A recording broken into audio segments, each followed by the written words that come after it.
Olá! Hoje a gente vai dar uma olhada numa relação bem complicada, né? Cheia de altos e baixos. Brasil e União Soviética no século XX. Exato. É uma história longa e muitas vezes tensa.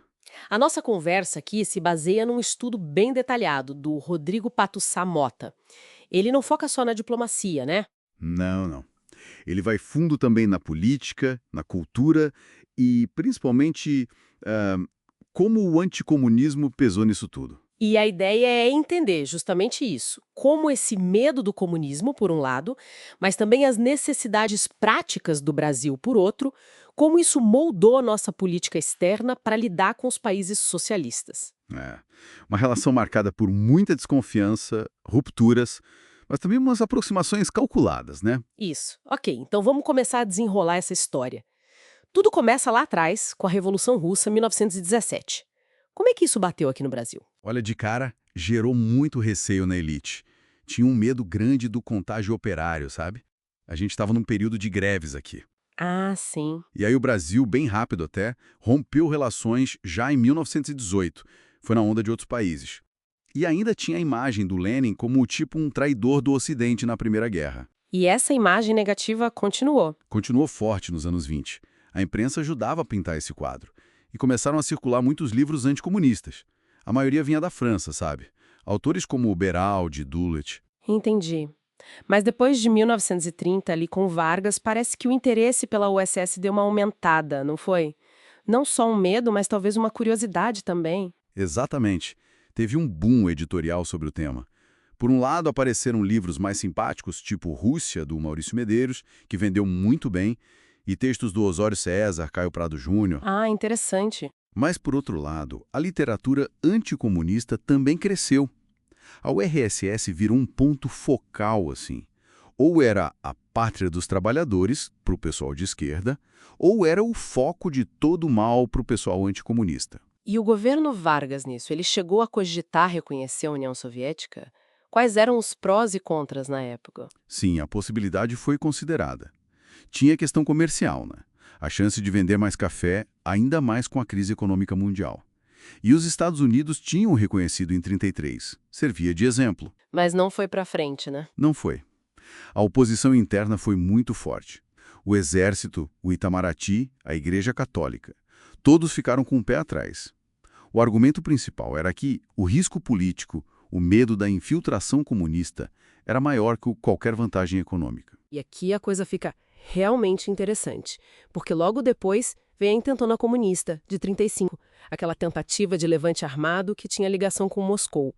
Isso deve ter sido um balde de água fria. Nossa, com certeza. A intentona foi o que consolidou de vez o anticomunismo como uma força política central no Brasil. A URSS passou a ser vista, assim, abertamente como uma potência agressora que financiava a subversão aqui dentro. E o impacto na política externa foi imediato. Direto, o Brasil pressionou o Uruguai para romper com Moscou também. Começou uma cooperação policial aqui no Cone Sul contra a esquerda. Talvez até um embriãozinho lá longe do que seria a Operação Condor, décadas depois, né? Nossa, E o Brasil chegou até a se aproximar da Alemanha nazista, numa espécie de solidariedade anticomunista. Veja só que ironia. que virada. Mas aí vem a Segunda Guerra Mundial e, de repente, Brasil e URSS estão no mesmo lado, né? Contra o eixo, mesmo que indiretamente. Como isso mexeu aqui dentro e na diplomacia? A aliança na guerra forçou uma certa... um afrouxamento na repressão aos comunistas aqui. E eles também mudaram o discurso sobre o Vargas. Voltaram a circular publicações falando bem da URSS. Mas a relação diplomática mesmo só veio no fim da guerra. Só, bem no finalzinho, abril de 1945. Mesmo aliados, a desconfiança continuava ali, sabe? Demorou para formalizar. E essa lua de mel, se é que dá para chamar assim, durou pouco. A Guerra Fria parece que chegou com força e cedo aqui no Brasil. Chegou sim. O sentimento anticomunista nas elites, nas classes médias, era muito arraigado. Aí, em 45, o Partido Comunista, o PCB, foi legalizado. Começou a crescer eleitoralmente. Teve uma onda de greves entre 46 e 47. Isso tudo realimentou o medo. E o governo Dutra reagiu rápido. Muito rápido. Em 46, a repressão à esquerda já aumentou. Em 47, o PCB foi de novo para a ilegalidade.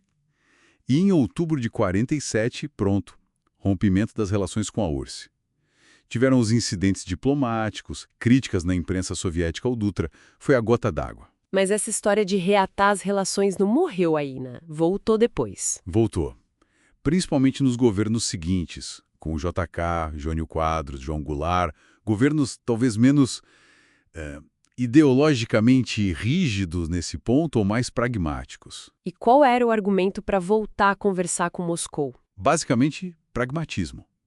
Buscar vantagens comerciais, diversificar os parceiros, sabe, não depender tanto dos Estados Unidos. O JK já deu os passos, fez acordos comerciais em 59. E o Jango concretizou. Exato. O Jango, com a política externa independente dele, que era justamente sobre buscar mais autonomia, ele reatou as relações em novembro de 1961 e a URSS, claro, aproveitou para intensificar a presença cultural, relações públicas. Lembra da visita do Gagarin? Foi nessa época. Lembro sim. Mas aí, veio o golpe de 64. E o anticomunismo era um dos motores principais do golpe, né? Qual foi o baque inicial nas relações? Foi um baque forte. O regime militar alinhou o Brasil totalmente aos Estados Unidos, rompeu com Cuba logo de cara. A repressão inicial pegou até estrangeiros de países socialistas que estavam aqui, uma missão chinesa foi presa, um diplomata tcheco expulso. Nossa, parecia um fim definitivo para qualquer relação. Parecia. Mas aí entra a parte fascinante dessa história toda. Que é? É como, mesmo num regime militar, fortemente anticomunista na ideologia, o pragmatismo não só sobreviveu, como coexistiu com essa ideologia. Como assim? Mesmo os militares mantiveram relações com a URSS? Mantiveram. E até expandiram as relações comerciais. Desde o Castelo Branco, o primeiro presidente militar teve aquela missão do Roberto Campos a Moscou já em 1965. E por quê? Qual era o interesse? Interesses bem concretos, econômicos. Vender nossos produtos agrícolas, manufaturados e políticos também. Ganhar alguma influência, algum espaço no chamado Terceiro Mundo, não ficar só a reboque dos Estados Unidos. E essa linha pragmática continuou, mesmo com o endurecimento do regime? Continuou e até se acentuou, principalmente no governo Geisel, já nos anos 70. Pensa bem, Geisel reconheceu a China comunista, teve aquele voto polêmico na ONU que equiparou o sionismo a racismo, reconheceu o governo marxista em Angola em 75. É verdade, isso ia contra a cartilha anticomunista pura, né? Totalmente. E gerou muito atrito interno com a chamada linha dura militar, o pessoal ligado ao Silvio Frota, por exemplo. Mas era a necessidade, o interesse nacional pragmático, falando mais alto que a ideologia pura naquele momento. E como essa tensão toda se desfez no final das contas? Bem, o próprio cenário mundial mudou, né? Nos anos 80, o regime militar aqui já estava em declínio. E o bloco soviético também entrava em crise.